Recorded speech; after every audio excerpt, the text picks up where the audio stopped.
Merhaba arkadaşlar, kanalımıza hoş geldiniz. Bugün sizlerle Türk televizyon dünyasının en çok konuşulan genç yıldızlarından biri olan Afra Saraçoğlu hakkında yepyeni haberlerle, dikkat çeken gelişmelerle karşınızdayız. Son dönemde Afra Saraçoğlu adını hem magazin dünyasında hem de moda çevirilerinde çok sık duymaya başladık. Özellikle 2026 yılına hızlı bir giriş yapan başarılı oyuncu sosyal medya paylaşımları ve yeni projeleriyle yeniden gündemin merkezine yerleşti. Gelen bilgilere göre Afra Saraçoğlu son haftalarda katıldığı moda etkinlikleriyle büyük dikkat çekti. Özellikle Avrupa'daki moda organizasyonlarında tercih ettiği tarzı sosyal medyada binlerce yorum aldı.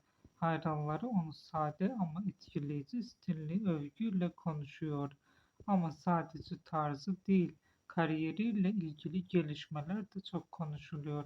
Kulislerde dolaşan iddialara göre başarılı oyuncu yeni dönem için hem televizyon hem de dijital platform projelerini değerlendiriyor. Özellikle farklı karakterlere yönelmek istediği konuşuluyor.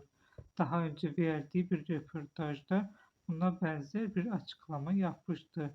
Her projede kendimi yeniden keşfetmek istiyorum. Ve görünen o ki artık kariyerinde daha farklı bir döneme geçiyor. Öte yandan sosyal medyada en çok konuşulan konulardan biri de özel hayatıyla ilgili çıkan haberler.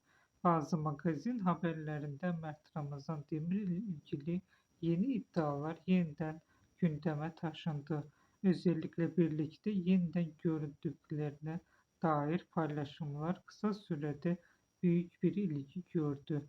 Ancak şu an için bu haberlerle ilgili resmi bir açıklama bulunmuyor. Bir başka dikkat çeken gelişme ise marka işbirlikleri. Afra Saraçoğlu'nun moda ve kozmetik yanındaki güçlü etkisi nedeniyle yeni reklam projeleri için teklifler aldığı konuşuluyor.